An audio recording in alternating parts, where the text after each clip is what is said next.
Bueno, muy buenas tardes a todos. Bueno, hemos llegado al final de la 15ª cursada de la materia trasplante y el primer curso en procuración y trasplante organizado por el Donation and Transplantation Institute de Barcelona y la Fundación para el Desarrollo Integral de los Trasplantes, FUDIT, a través del Colegio de Médicos de la provincia de Buenos Aires. Ya fueron más de 40 actividades que tuvimos a lo largo del año, en los cuales no podíamos haber elegido mejor tema que se va a constituir sin duda en uno de los futuros de los trasplantes de órganos. Y para esto hemos invitado al doctor Adrián Avalovich, que en nuestro país es la experiencia más importante en este difícil tema y cuya presentación, además del agradecimiento, lo va a hacer el doctor Roberto Tanús. Roberto. Bueno, gracias, Clemente. Fortaleciendo lo dicho, yo quería agregar como hecho significativo respecto de la actividad de la cátedra de este año y de la fundación y del curso. Fíjense que importante, y esto denota la coherencia con que la cátedra toma el tema de la formación en lo que es procuración y trasplante. La clase inaugural, recuerdo, la dio el presidente de la Sociedad Mundial de Trasplante, o participó en ella, y el tema fue educación médica en procuración y trasplante. Y digamos, la base, ¿no? Y el cierre está a cargo del doctor Avalovich, que es cuyo tema es justamente el futuro de los trasplantes, si Dios quiere y si la ciencia puede seguir progresando. El doctor Avalovich es coordinador de la Comisión de Senos Trasplantes de la Sociedad Argentina de Trasplantes, profesor de la Escuela de Ciencia y Tecnología de la Universidad Nacional de San Martín, es jefe de servicio de emergencias del Hospital Eva Perón de San Martín y es quien ha desarrollado, incluso con participación internacional, el desarrollo del tema de los trasplantes de islotes para el tratamiento de los diabéticos. Lleva una vasta experiencia, un vasto camino lleno de espinas y piedras y dificultades, como suele ocurrir con estos temas. Todos hemos sido escépticos en algún momento sobre este tema, pero bueno, este año hemos tenido novedades terriblemente importantes y significativas en la materia, así que eso es también para el doctor Avalovich una legitimación de todo su esfuerzo y bien merecido que lo tiene. Adrián, sufrido hincha de Boca Juniors, todo el auditorio es para vos. Bueno, muchas gracias por la invitación, doctor Clemente Raimondi, doctor Roberto Tanús, doctora Marisa Cobos, doctora Natalia Lausada y doctor Martín Manchalich. Realmente poder hablar con ustedes y con el prestigio que tiene la Universidad Nacional de La Plata, especialmente en lo que hace a medicina, bueno, a mí me llena de orgullo, ¿no? Y me provoca una satisfacción muy grande estar hablando en este momento con ustedes. Bueno, vamos a compartir la publicación, las diapositivas. Bien. ¿Me están viendo bien ustedes? Perfecto. Bárbaro, bárbaro. Buenísimo. Bueno, como esta charla en realidad primero fue pensado para estudiantes de medicina, después fue pensado como se extendió también a muchos especialistas en trasplantes. Bueno, yo lo que les pido es que me hagan comentarios, me corten si es necesario, si hay alguna pregunta, no hay ningún problema. Que esto un poco sea como una charla abierta, si hay dudas, paro y hablamos de esas dudas, ¿sí? Por favor. Bueno, la definición de xenotrasplante, en realidad la Organización Mundial de la Salud y la FDA describieron, desarrollaron una definición muy completa de xenotrasplante, pero para los fines prácticos podemos decir que el trasplante de células, tejidos u órganos entre especies diferentes, como por ejemplo es el trasplante de cerdo humano, se define perfectamente bien como xenotrasplante, ¿eh? Trasplante entre especies diferentes. Por ejemplo, el ratón y la rata son especies diferentes, también sería un xenotrasplante. A comienzo del siglo XX, el doctor Alexis Carrel, premio Nobel de Medicina, padre de la cirugía vascular y por ende padre también en los trasplantes, ya había realmente con una inteligencia prodigiosa, ya había hablado de que el futuro del trasplante probablemente dependa del trasplante, de la utilización de órganos animales, y también menciona a los cerdos. Lo notable es que esta afirmación o este pensamiento de Alexis Carrel se hace 60 años antes que empiece a desarrollarse el alotrasplante, el trasplante de humano a humano.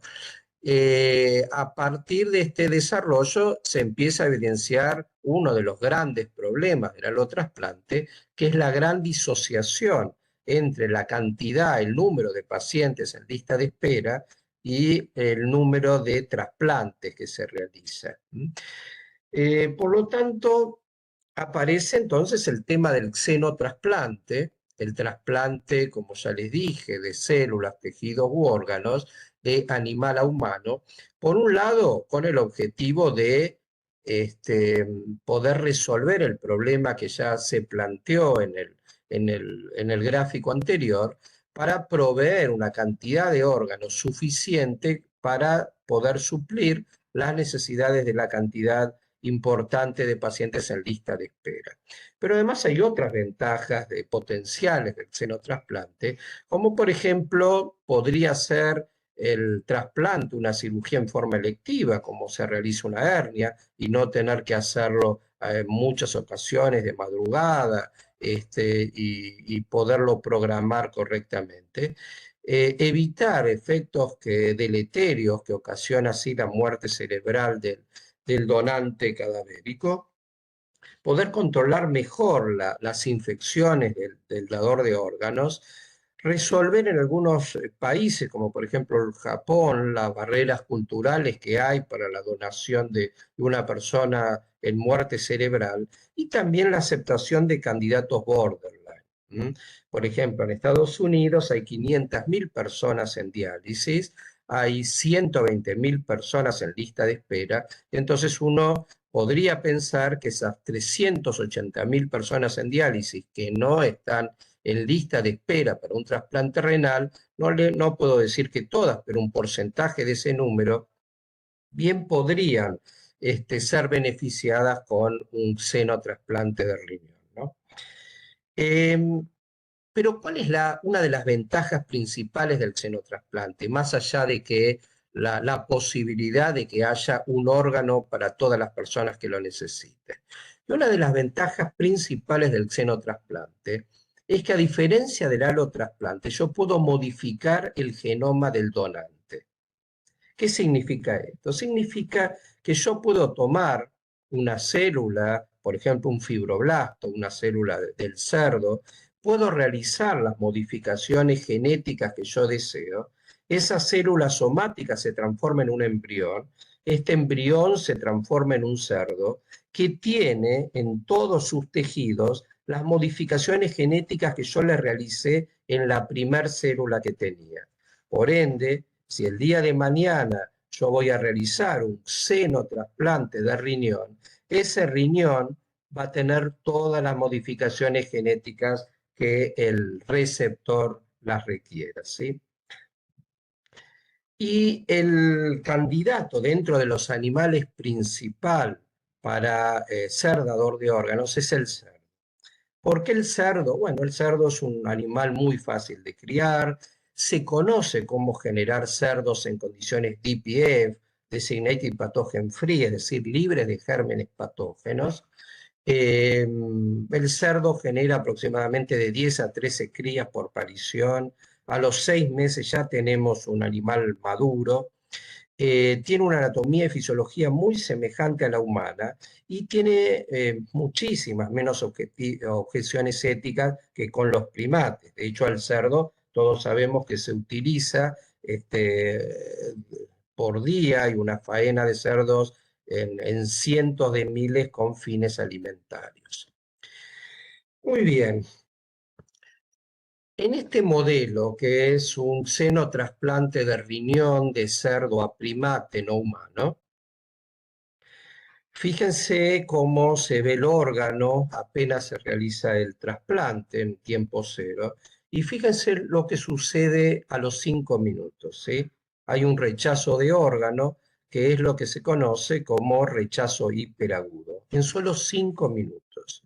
Si nosotros realizamos el modelo, es un trasplante de corazón, un xenotrasplante de corazón de cerdo a primate, en este caso es un trasplante heterotópico, ven que acá se ve el colon, al lado del corazón, el trasplante realizado en la cavidad abdominal, pero bueno, esto es apenas, así se ve el corazón apenas realizado el implante, y fíjense cómo se observa a los 5 minutos. También hay un rechazo hiperagudo.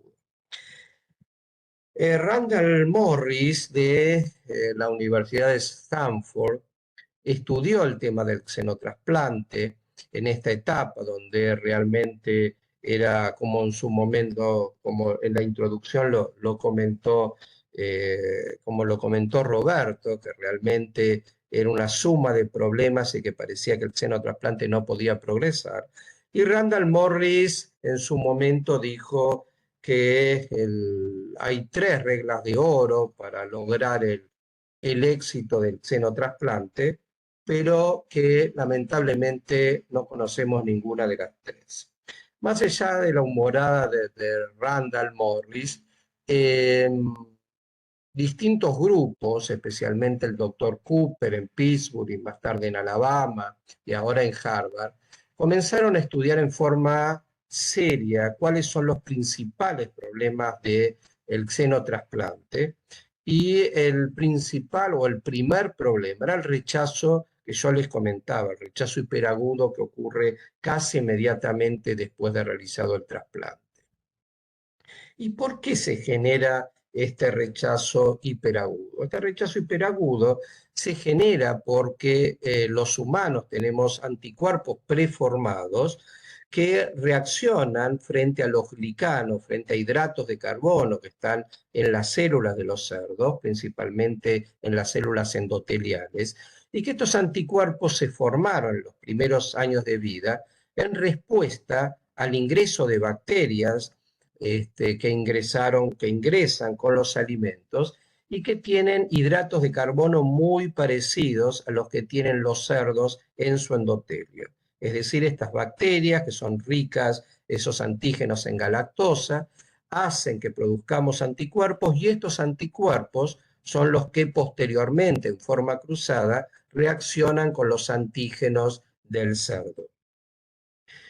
Los principales xenoantígenos por los cuales nosotros tenemos anticuerpos preformados son la galactosa, alfa 1,3 galactosa, el ácido glicolilneuramínico y el SD.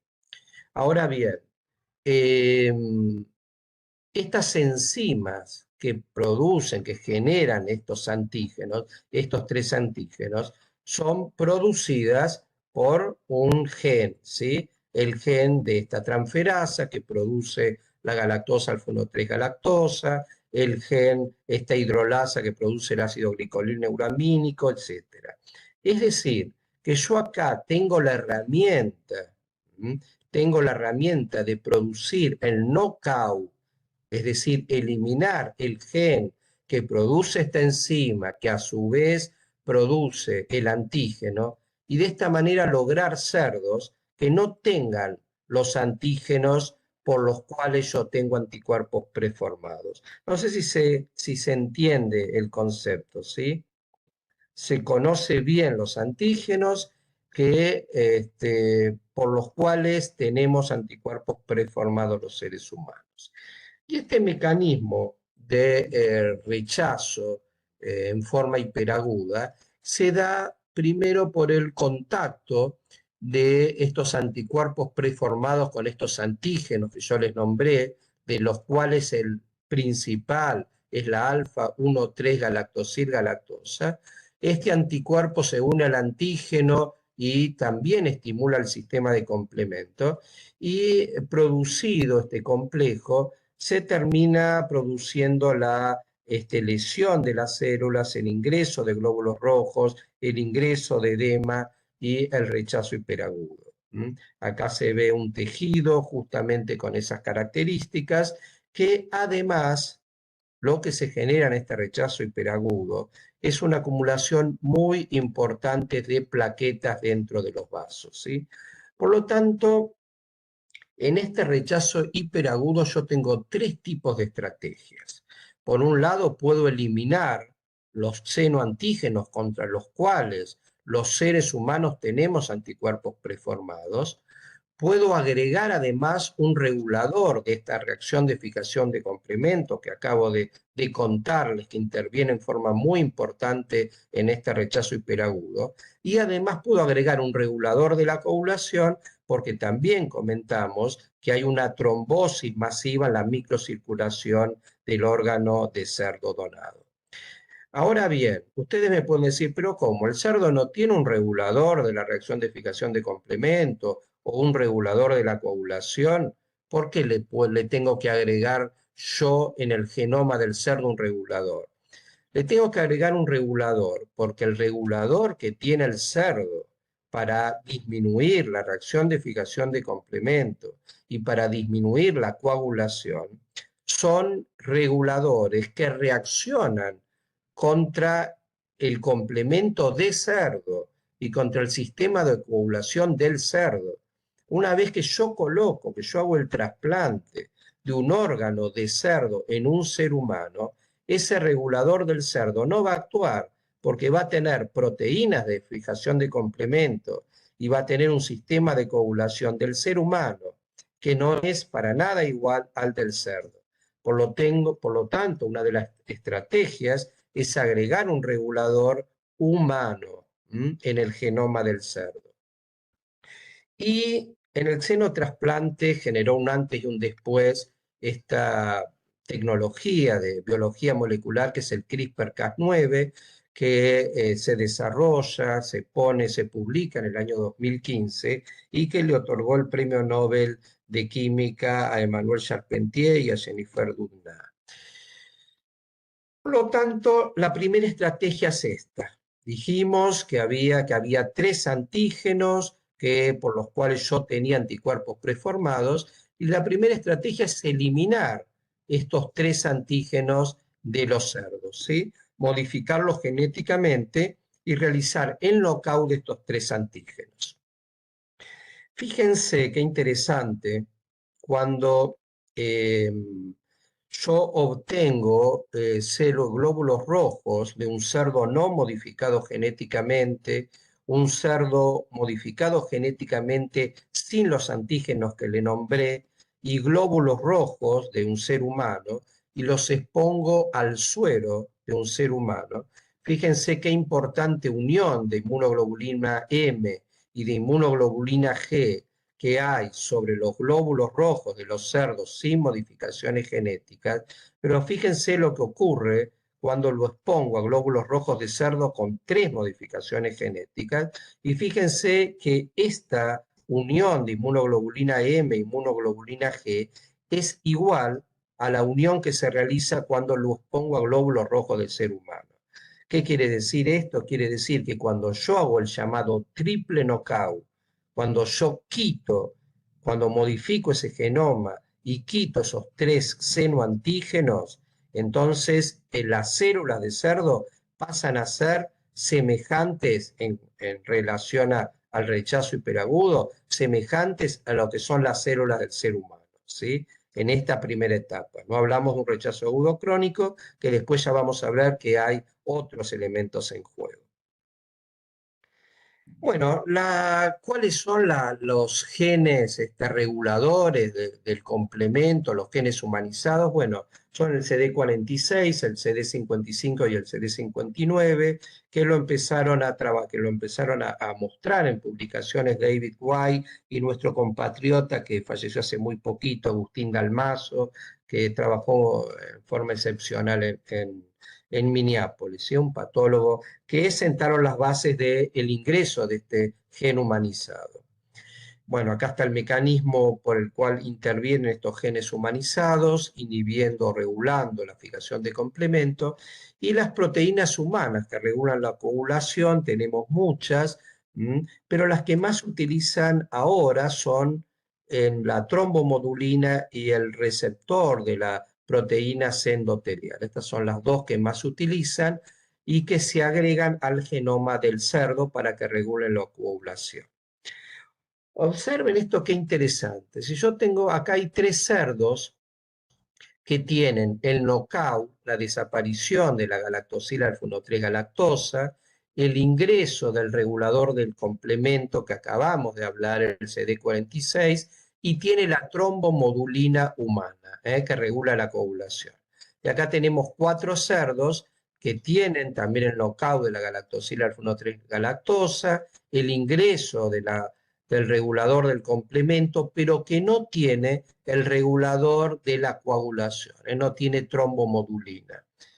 Bueno, fíjense lo que sucede con los 4 cerdos que no tienen la trombomodulina. Ahí rápidamente, en pocos días, hay un gran consumo de las plaquetas, ¿sí? Y fíjense lo que ocurre con los 3 cerdos que sí tienen la trombomodulina, como las plaquetas en sangre se siguen en número normal. La evolución del xenotrasplante, fíjense que en la década del 80 era prácticamente de minutos a horas. En el año 2015, con la aparición del CRISPR-Cas9, ya hablamos de meses a años. Y bueno, ¿qué va a suceder en el futuro? Bueno, la idea es que este xenotrasplante esté a la par del alotrasplante. En cuanto a los ensayos preclínicos en primates no humanos, observen también cómo a partir del año 2015, con el CRISPR-Cas9 y las modificaciones genéticas en los cerdos, cómo aumenta la sobrevida acá en un modelo de cerdo a primate de xenotrasplante de cerdo, xenotrasplante de riñón, perdón. Fíjense lo que ocurre con el xenotrasplante de corazón en forma heterotópica de cerdo a primate. También a partir del año 2015 ya se está hablando de la sobrevida en años. ¿Y qué pasa con la experiencia clínica? Lo que nos hablaba Roberto y el doctor Raimondi en la introducción. Bueno, en septiembre del año pasado se realiza el primer xenotrasplante renal de cerdo humano, el doctor Montgomery en la Universidad Langone de Nueva York, que lo que hace es con 2 pacientes, en forma por supuesto sucesiva, con 2 pacientes que estaban en muerte cerebral, cuya familia acepta que ingresara a esta experiencia, se le trasplanta un riñón de cerdo con solo una modificación genética, con el knockout de la galactosa alfa-1,3 galactosa. Se realiza la anastomosis con la arteria y la vena femoral, se recolecta la orina y durante 54 horas se realizaron biopsias para ver cuál era el resultado. Fíjense, bueno, esta publicación en el New England Journal of Medicine, fíjense lo que les había mostrado antes de ese rechazo hiperagudo que se producía en monos en cuestión de 5 minutos, y fíjense lo que sucede, lo que sucedió a las 54 horas con estos 2 pacientes trasplantados en Nueva York. No se produjo rechazo hiperagudo y se produjo una cantidad de orina en un volumen normal, ¿sí? También los cambios de urea y de creatinina también fueron los adecuados. Con lo cual, esta experiencia nos está mostrando que el rechazo hiperagudo puede ser perfectamente evitable. A los pocos meses, bueno, viene la segunda sorpresa, ¿no? Ya se hace el primer xenotrasplante cardíaco de cerdo humano, pero no en un paciente en muerte cerebral, sino en el señor David Bennett, que tenía una insuficiencia cardíaca terminal, que por distintas causas, una de ellas que no tenía adhesión al tratamiento, acepta el xenotrasplante de un corazón con 10 modificaciones genéticas, no una modificación genética. Estas 10 modificaciones genéticas fueron agregados.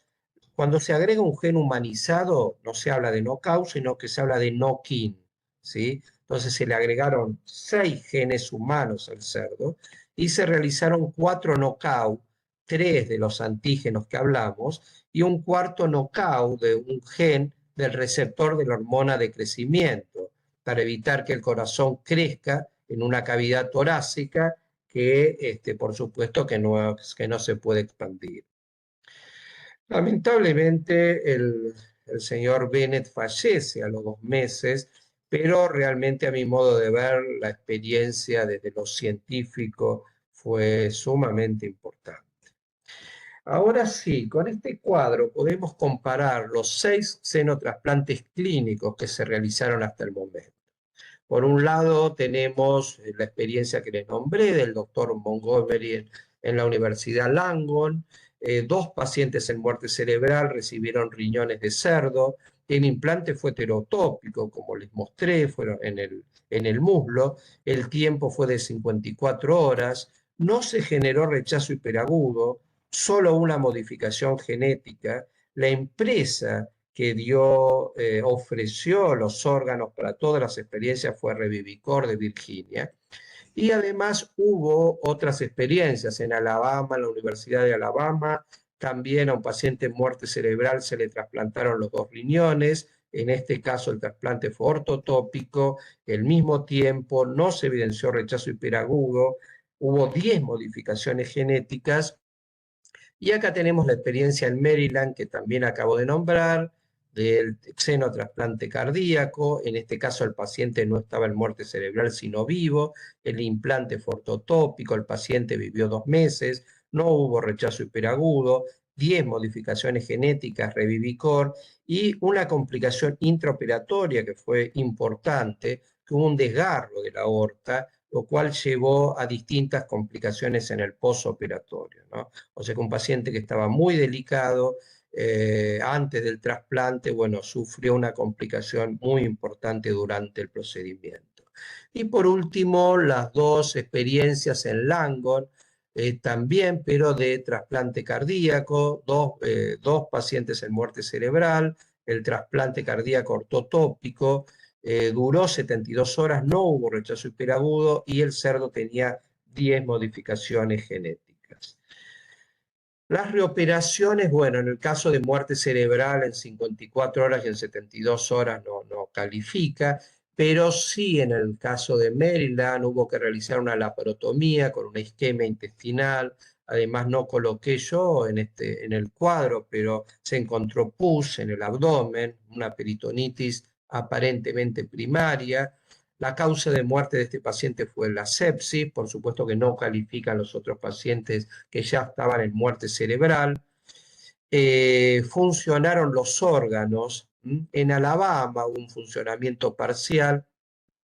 Y hay 2 hechos para destacar.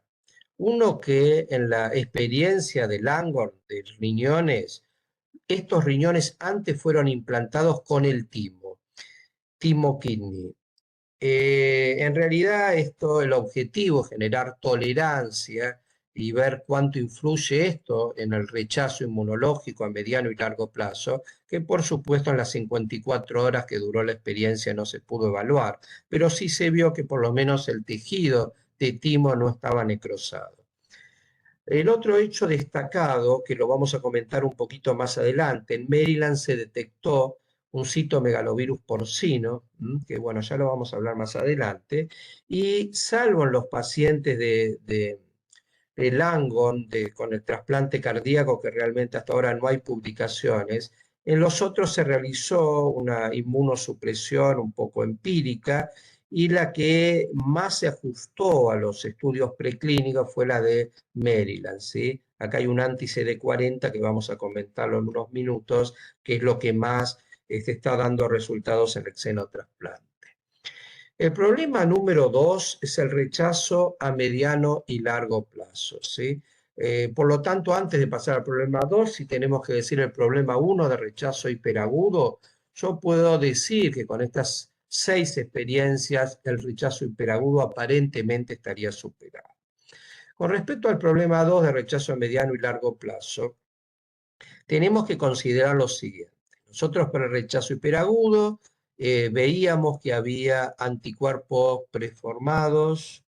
A ver, bueno, me desapareció el mouse. Bueno, no importa, acá está. Tenemos anticuerpos preformados sobre contra xenoantígenos, ¿sí? Muy bien, pero además tenemos los antígenos SLA, que son los equiparables al HLA en los humanos, sobre los cuales también tenemos que pensar de qué forma, qué estrategia podemos utilizar para tratar de minimizar o superar este obstáculo. Para los xenoantígenos ya dijimos que estén los anticuerpos, mientras yo, por el knockout del cerdo, saque los antígenos, a mí no me molesta que estén los anticuerpos en el suero del receptor. No va a haber rechazo hiperagudo. Sin embargo, acá hay un problema que son los antígenos SLA. SLA, Swing Leukocyte Antigens. Si uno ve la historia del alotrasplante, va a ver que en la década del 50 se empezó a ver que gran parte de los rechazos hiperagudos obedecían a los grupos sanguíneos del sistema AB, y una vez que se hizo compatible estos grupos del dador y del receptor, este problema fue mejorando notablemente, de la misma forma que en la década del 50, la década del 60, Paul Terasaki, a través de los estudios de histocompatibilidad, demostró de qué forma pueden, haciendo más compatible el donante y el receptor, cómo puedo mejorar notablemente los resultados en el alotrasplante. Siguiendo la misma línea de pensamiento, vamos a ver que si bien el xenotrasplante es más complejo que el alotrasplante, pero tienen un mecanismo de rechazo que es bastante parecido. Nosotros vamos a ver que en el humano también tenemos glicanos, los grupos A y B, por los cuales se realizaba el rechazo hiperagudo, y con el cerdo algo muy parecido con los 3 xenoantígenos que nombré, que también son glicanos, y que en el humano yo tengo HLA de clase 1 y HLA de clase 2, y en el cerdo también tengo SLA de clase 1 y SLA de clase 2. Lo que no tengo es el SLA de clase 2DP. El HLA, bueno, ustedes lo saben mejor que yo, pero son estos antígenos HLA que tiene el HLA1, que tiene una cadena pesada y una cadena liviana, que es una beta-2 microglobulina, y los de clase 2 que tienen 2 cadenas pesadas. En realidad no están puestos para rechazar órganos, para rechazar trasplantes, sino que en realidad son proteínas que cumplen un rol fundamental en el mecanismo inmunológico, presentando péptidos en los antígenos HLA de clase 1 a los linfocitos CD8 y en los antígenos de clase 2 a los linfocitos CD4. Quiere decir que el rol que cumplen estos estas moléculas HLA son fundamentales para el normal mecanismo inmunológico. Y por lo tanto se empezó a estudiar desde hace relativamente pocos años cómo es el sistema SLA, y Estrada, Ladowski y Martens son tres, y Joseph Tector también, son 4 personas muy importantes que marcan, que prácticamente son responsables de la mayor parte de las publicaciones, y que dieron pie a que se piensen determinadas estrategias para resolver el problema del SLA. Por un lado, y en el Congreso reciente Mundial de Trasplantes de la TTS en Buenos Aires, ya se dio una conferencia muy interesante sobre crossmatch en xenotrasplante, y es uno de los puntos muy importantes para que haya compatibilidad entre los órganos del cerdo y el receptor humano, pero también se aclaró que todavía está en pañales este tema, ¿no? Recién se está desarrollando. El otro punto importante para resolver el problema del SLA es la inmunosupresión adecuada. Ahora vamos a hablar 2 palabritas, y de esto habló el doctor Andrew Adams de Minneapolis, en el Congreso de la TTS. Y después la posibilidad que yo planteé al comienzo de esta charla, que tengo en el xenotrasplante, que yo puedo modificar genéticamente al dador de órganos, y esta modificación, que no la puedo hacer obviamente en el allotrasplante, también podría ser una estrategia para generar cerdos sin SLA, o como vamos a ver ahora, con menor expresión fenotípica del SLA. Con respecto a la inmunosupresión, 2 palabritas nada más, pero los grandes resultados en primates se dieron bloqueando la coestimulación SD40, SD154. Para los estudiantes de la cátedra de trasplantes, les comento que no solo es imprescindible esta unión del SLA con el linfocito T para poder activarlo, sino que también tiene que haber una coestimulación entre la proteína CD40 y la proteína CD154. Por lo tanto, hay anticuerpos monoclonales que bloquean esta proteína CD154, es decir, los anti-CD154, o anticuerpos anti-CD40. De esta forma se puede unir el linfocito a la proteína SLA de clase 2, pero no se va a poder generar la coestimulación, con lo cual no va a poder haber activación adecuada de los linfocitos. Fíjense que yo hablé antes del anticuerpo anti-CD154 y el anticuerpo anti-CD40. La respuesta al anticuerpo anti-CD154 es notablemente diferente, es significativa la diferencia entre el anti-CD40 y el anti-CD154, ¿sí? Fíjense qué diferencia hay en cuanto a la sobrevida del órgano. Y uno puede decir, ¿pero por qué sucede esto? Si yo bloqueo acá con un anti-CD154, tendría que ser lo mismo que si yo bloqueo con un anticuerpo monoclonal anti-CD40. Acá se ve, por lo menos en el esquema, que es equivalente esta unión CD154-CD40. Con lo tanto, no se explicaría mucho por qué hay mejores resultados con el anti-CD154 que con el anti-CD40. Y Andrew Adams nos habló hace unos días acá en Buenos Aires que una de las hipótesis, que la estaríamos viendo acá abajo, es que el CD154 en realidad tiene 2 receptores. No solo el CD40 como coestimulador, sino también el CD11B. Y esto me explicaría por qué, si yo bloqueo el CD154, estoy cortando la estimulación del CD40 y del CD11B.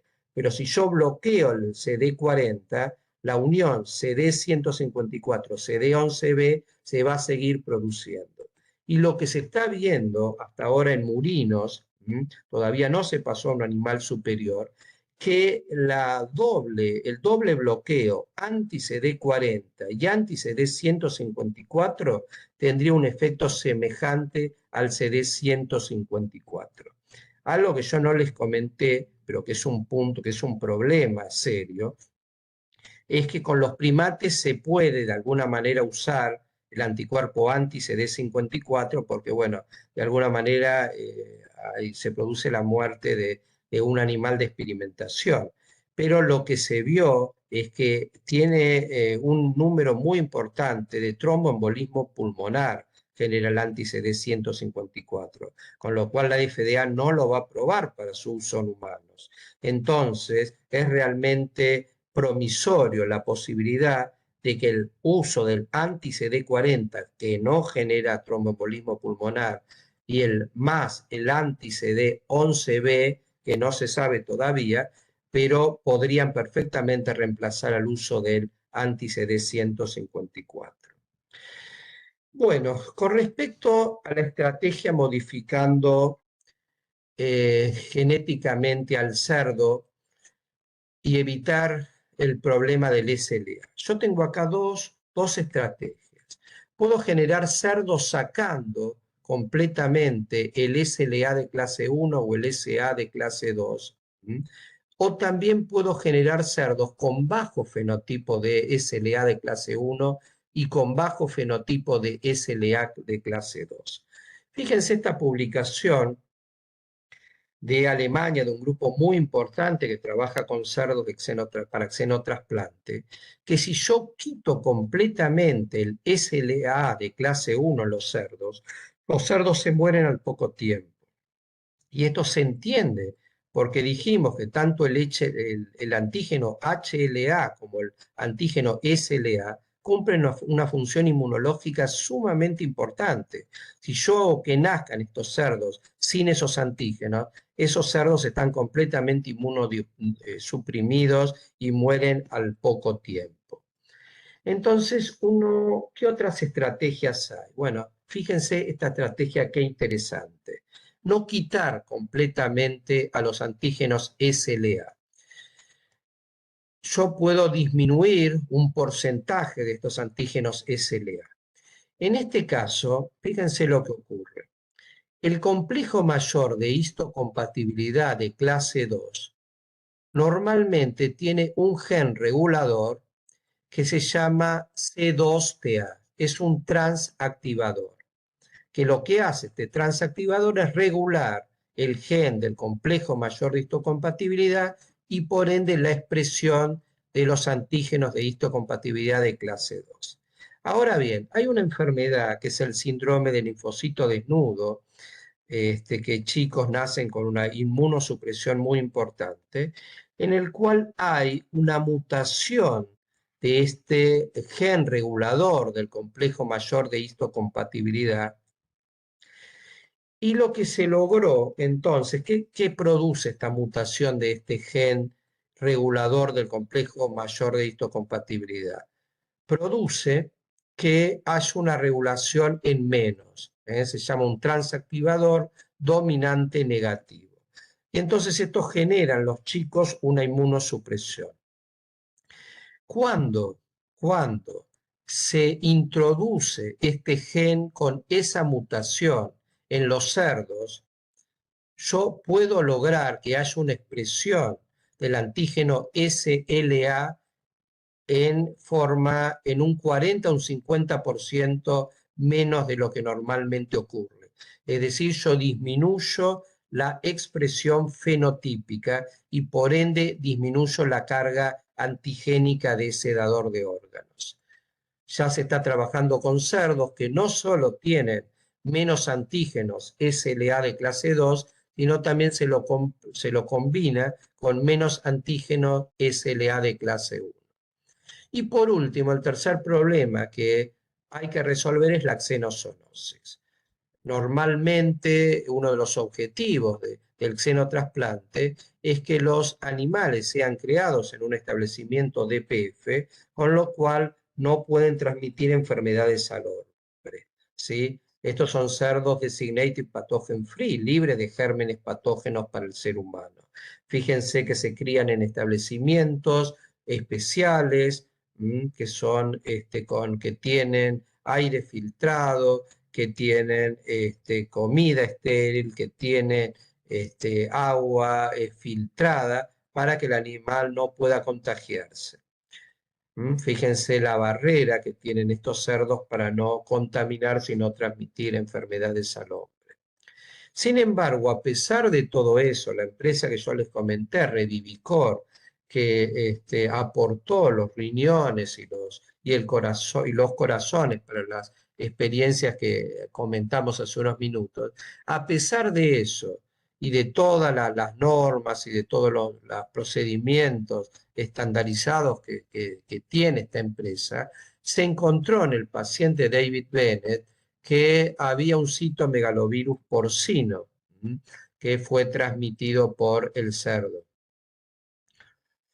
En los estudios previos, si ustedes se fijan, el citomegalovirus porcino había dado negativo. Lo que sucede es que es un virus más parecido al herpes virus humano que al citomegalovirus humano. Por lo tanto, es un virus que rápidamente desaparece y que esto indica de que a veces puede ser complejo encontrarlo en los procedimientos, en el screening habitual. Esto alertó a los investigadores, a los virólogos que trabajan en xenotrasplante, especialmente al doctor Joachim Denner de Berlín, que ya había visto que los monos que recibían órganos en los ensayos preclínicos que tenían al citomegalovirus porcino, la sobrevida del órgano era menor que en relación a aquellos que no lo recibían. Pero el doctor Joachim Denner nos tranquiliza, muestra los métodos que él tiene, que él desarrolló una PCR especial para detectar el citomegalovirus porcino y que esto de ninguna manera es un impedimento para que el xenotrasplante siga avanzando. Bueno, les quiero agradecer mucho por haberme escuchado. Sé que fue una charla muy densa en algunos momentos, con muchos datos, pero bueno,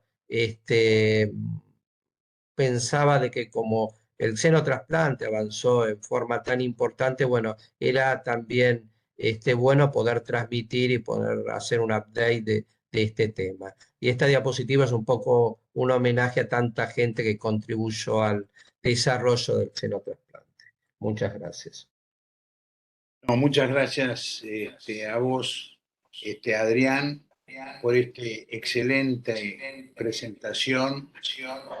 Creo que se ha logrado cumplido el objetivo de actualizar la situación y sacarnos muchas dudas que habíamos tenido, que seguimos teniendo, obviamente, quienes no nos dedicamos específicamente a este aspecto tan interesante. Yo tengo una pregunta antes de abrir la posibilidad a todos los asistentes, de conocer cuál es el costo que tiene una transformación genética de un cerdo. No voy a hablar de un primate, pero sí de un cerdo, para poder hacer un trasplante renal. Seguramente hay algún tipo de estudio que se ha hecho al respecto con la pequeña experiencia que hay hasta el momento. Sí, Clemente, la transformación genética de los cerdos no es cara. El CRISPR-Cas9, una de las ventajas que tiene varias ventajas. Es un método relativamente sencillo para la gente de biología molecular, es rápido de lograr las modificaciones. Antes llevaban años, ahora llevan meses, y además es económico. Más o menos te doy un estimativo, Clemente, el hacer estas 10 modificaciones genéticas estarían entre 200.000 y 300.000 dólares. Lo cual no me parece que sea un número tan importante. Después sí, estos cerdos, viste lo último que estuvimos hablando, que hay que tenerlo en condiciones DPF, libres de gérmenes patógenos, y un establecimiento de este tipo, bueno, puede estar rondando el $1.000.000. En Estados Unidos se hizo un establecimiento en Minneapolis y rondó los $5 millones. Pero bueno, uno también tiene que ver, comparar con otros costos, ¿no? Y por ejemplo, el costo mundial de la diálisis es billonario. Por lo tanto, yo sinceramente, si el xenotrasplante sigue avanzando y se evita que los pacientes vayan a diálisis, yo creo, Clemente, que es modificar, es trasladar el costo de la diálisis hacia otro costo que probablemente creo que vaya a ser menor. Perfecto, perfecto. Y además uno tiene que tener en cuenta que en la medida que se va desarrollando todo esto, los costos van a ir Obvio, seguramente disminuyendo. tal Y cual. otra pregunta como cirujano, si del caso del paciente del trasplante, del seno trasplante cardíaco, vos dijiste que yo conocía lo del citomegalovirus, no conocía del sangrado aórtico que había tenido. Si se supo que fue la etiología del mismo, si fue técnico o si hubo alguna complicación de una diabrosis arterial o una infección. No, aparentemente fue técnico, Clemente. Técnico. Ujú. Perfecto, perfecto. Bueno, Roberto, Adrián, bueno, reiterar lo que te dijo Clemente recién, estupenda charla, estupenda, muy clara, desde básico a complejo, pero has hecho una suerte de escalones que estoy seguro que los chicos que han tenido inmunología, que han tenido las clases de rechazo, etcétera, deben haber comprendido perfectamente. Ellos han tenido genética, obviamente bastante más que nosotros en su momento. Así que me pareció una charla formidable. Lo que me parece también formidable es, como, bueno, ya algunos años que tenemos, es ser testigos de esta evolución. Yo no sé si todos tomamos conciencia del enorme paso que se ha dado, por ejemplo, con la eliminación del rechazo hiperagudo. Esa fue, a mi modesto entender, la llave que nos permite ahora empezar a encontrar e ir resolviendo los próximos problemas. Fíjate que de alguna manera hay una similitud entre lo que es el fenómeno del rechazo, por un lado, y lo que es el fenómeno del impacto de la enfermedad viral, por otro lado, que se da en los trasplantes nuestros, los halogénicos, de humano a humano. Así que imagínate que hay un paralelismo que es esperanzador desde el punto de vista de el poder encontrar las soluciones. Ojalá esto vaya progresando con el tiempo. Yo creo que acá hubo un hecho catalítico que va a acelerar el desarrollo de esto. Creo que ha sido muy enriquecedor para todos los presentes. Están acá y agradezco la presencia de gente de los comités de bioética, ya dije, de la doctora Vallardo, la doctora Luz Pagano, la doctora Salome, docente de nuestra cátedra, Mariela. Está también gente de terapia intensiva, hay gente de cirugía. Así que bueno, abrimos la opción de los comentarios y de nuevo una felicitación porque realmente muy pedagógica y didáctica tu charla, Adrián. Bueno, gracias, Roberto.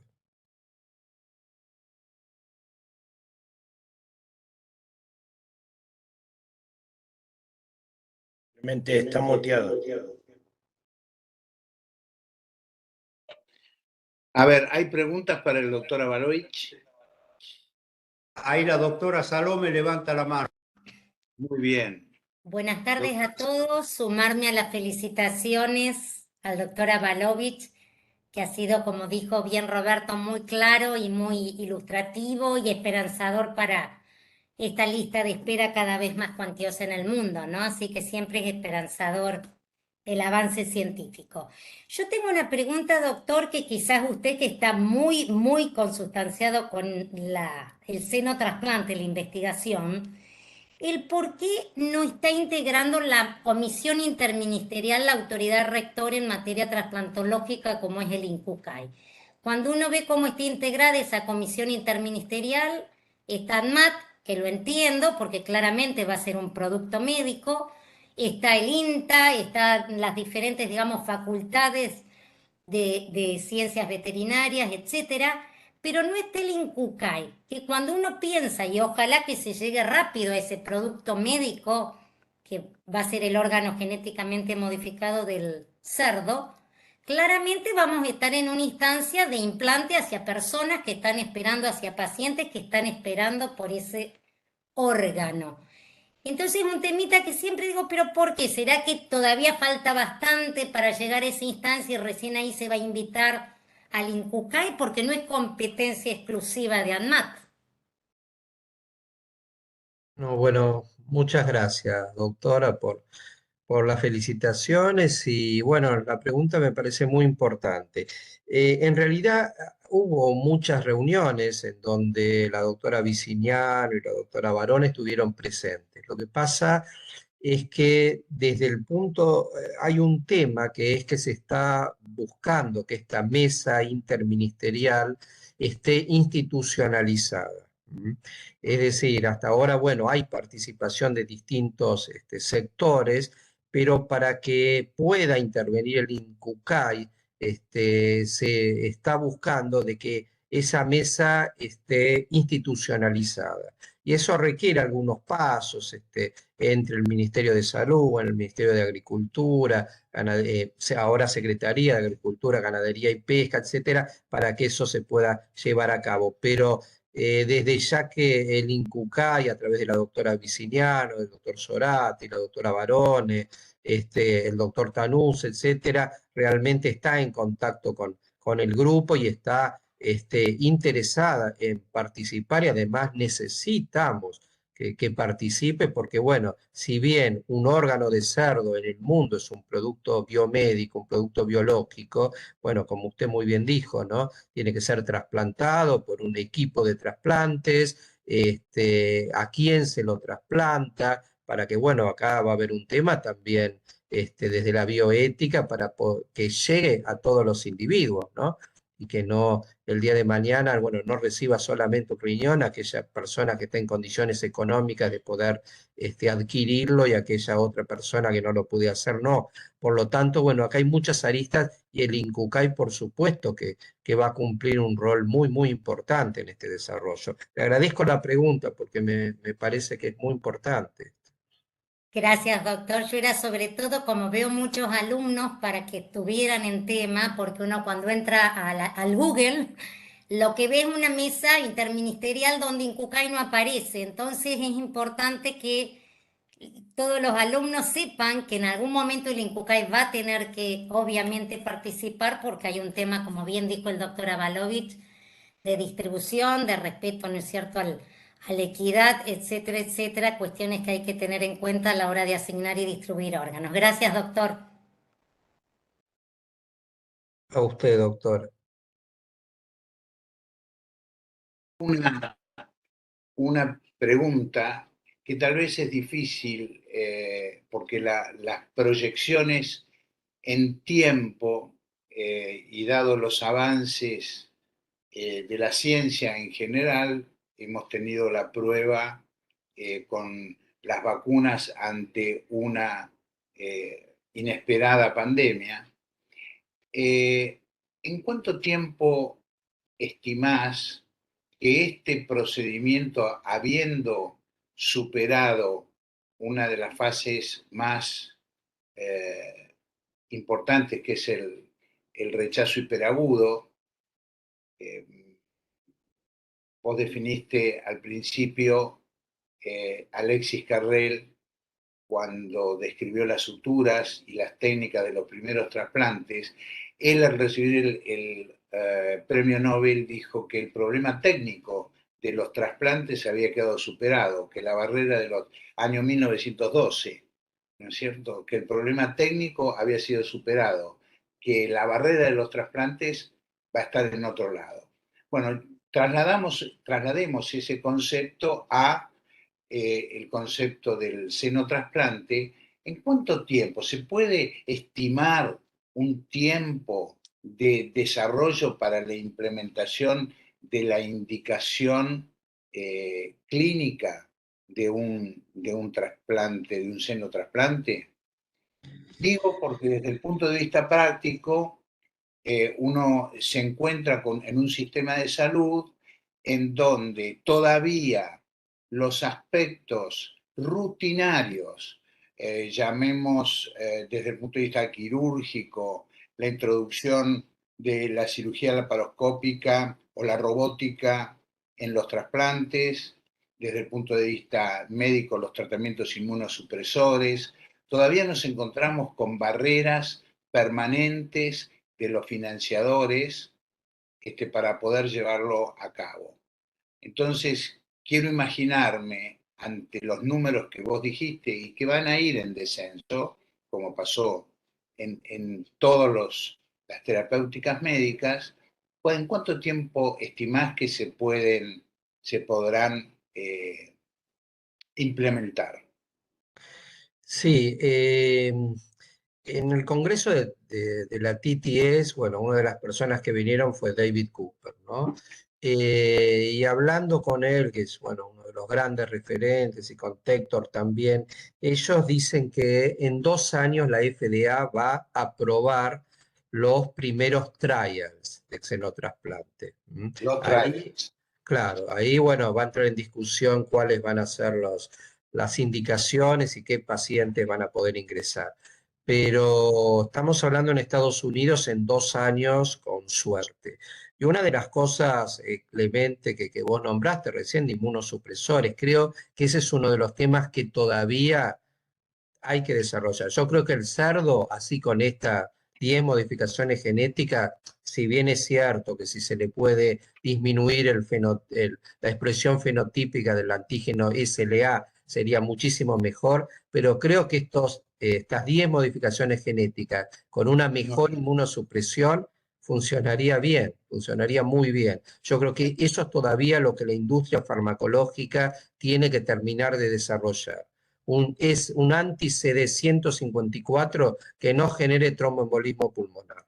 O bien, como había hablado Andrew Adams, de esa combinación anti-CD40 y anti-CD11B. Pero ese es el punto, yo creo, crítico en este momento, el desarrollo de una inmunosupresión adecuada. Muy bien, muy claro. ¿Hay alguna otra pregunta?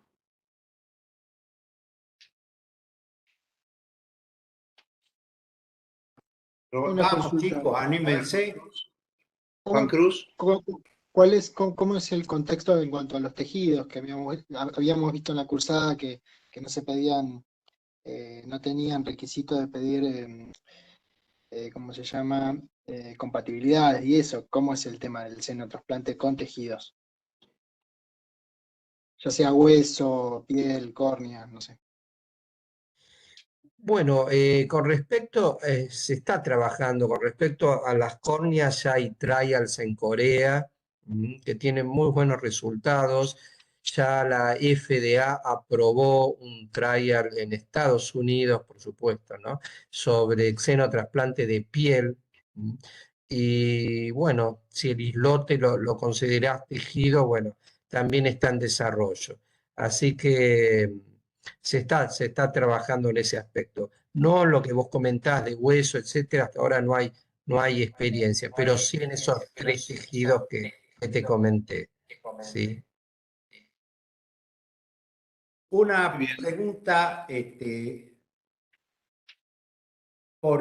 Adrián, por el tema de que tenemos alumnos en el auditorio. ¿Cómo se resolvió el tema con aquella historia de la protección animal, de estas sociedades protectoras de animales o de las leyes que hay en resguardo de la del tema de los animales. Vos rozaste en un momento en tu presentación al principio, ¿no es cierto? Pero para que los chicos sepan que también eso ha sido tratado y resuelto. Sí, sí, eso es sumamente importante. Por un lado, bueno, uno tiene que tener en cuenta de que el cerdo es un animal que que se lo faena para alimentación, ¿no? Y yo no me acuerdo ahora el número exacto, pero David Cooper me había comentado, por año era impresionante la cantidad de cerdos que se faenan. Lo que sí es muy importante, Roberto, que el tema del bienestar animal. Es decir, es un animal que no tiene que sufrir en ningún momento. Eso es algo que es sumamente importante. Y bueno, va a haber grupos, por supuesto, que van a pensar diferentes. Y bueno, y hay que respetar también las distintas opiniones. Pero bueno, en mi opinión, a ver, estos grupos lo que se basan que el hombre no está por encima del animal, ¿sí? En contra del antropocentrismo, de que el hombre no tiene derecho a utilizar órganos de animal. Sin embargo, si uno se pone a pensar, bueno, yo, como les decía recién, hay que respetar las distintas opiniones, pero bueno, hay una realidad y que a mí me toca vivir permanentemente en el servicio de emergencia, ¿no? Un hospital público donde trabajo, que cuando realmente hay una persona que está en riesgo su vida, el familiar, le pide a uno por favor que haga todas las cosas que están al alcance de uno, y si fuese una de esas posibilidades el trasplantar o el utilizar un órgano de animal, sin duda que en esos momentos donde está en riesgo la vida de un ser humano, el familiar aceptaría que se utilice. Es decir, que con esto que quiero decir, que un poco a veces es el comentario en un escritorio, el comentario filosófico, y otra es cuando realmente hay una cuestión de vida o muerte. Y, y lo segundo que se me ocurre, que yo desde ya que respeto las distintas opiniones, pero creo que también tiene que haber coherencia. Y eh, esa persona se utilizó en algún momento como medicamento, una vacuna, una aspirina, un antibiótico, tiene que saber que el desarrollo de esa medicación se llevó adelante por miles y miles de animales que fueron sacrificados, y que esa persona sin duda, el uso de una amoxicilina, bueno, llevó a que cuántas ratas, ratones y perros probablemente fueron utilizados en esa experiencia. Así que bueno, creo yo bueno, que si bien va a haber grupos siempre que piensen que el animal no puede ser utilizado en favor del ser humano, bueno, tenemos que pensar que es un animal que se lo utiliza para alimentación y que también puede ser utilizado con fines de salud. De salud. De hecho, con los animales de laboratorio, actualmente en los últimos años se han creado lo que la doctora Lausada ha nombrado los SICUAL, ¿cierto? Que son esas comisiones multidisciplinarias que cuidan, justamente, Adrián, lo que has dicho, de los cuidados de los animales de laboratorio, y uno de los puntos fundamentales es que por más que sea un pequeño roedor, ¿no es cierto?, no sufra, por ejemplo, dolor al momento de la experimentación. Ya es una condición sine qua non en los proyectos de investigación en animales. Sí, correcto, correcto, Clemente. Muy bien. Bueno, esto me parece que era importante mencionarlo, ¿no? Citarlo por el hecho de que acá tenemos alumnos de la cursada que tienen que saber que todo esto formó parte también del proceso, como que los procesos de investigación, ¿no es cierto? Y que también pasan por los comités de ética, etcétera, etcétera. Bueno, ¿Algún otro comentario, alguna otra pregunta? Porque ya estamos un poco desfasaditos con el tiempo. Bueno, creo que no, Roberto. Bueno, Clemente, vamos a agradecer a Adrián y hacer el cierre. Esta es nuestra última webinar del año. Así que, Adrián, en lo personal, muchas gracias. En lo institucional, obviamente, le damos el cierre a Clemente. Bueno, agradecerte, Adrián, esta excelente presentación, una presentación de futuro, y agradecer a todos los estudiantes de pre y posgrado. Todo esto fueron, como dije al principio, creo que fueron más de 80 presentaciones que tuvimos a lo largo de todo el año.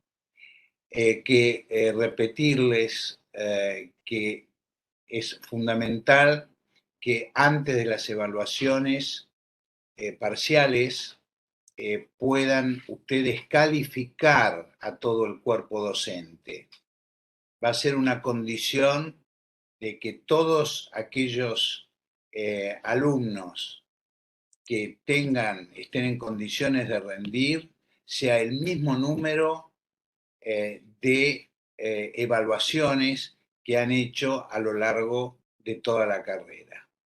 Eso figura en el entorno educativo de la facultad y, como ustedes saben, en el canal de YouTube figura de la primera a la última presentación. Así que tienen los elementos necesarios para poder realizar la calificación. Agradecerles y, como siempre, estamos a disposición todo el año, los 365 días del año y las 24 horas, para que quien quiera acercarse al hospital lo puede hacer sin ningún inconveniente, por supuesto en forma organizada.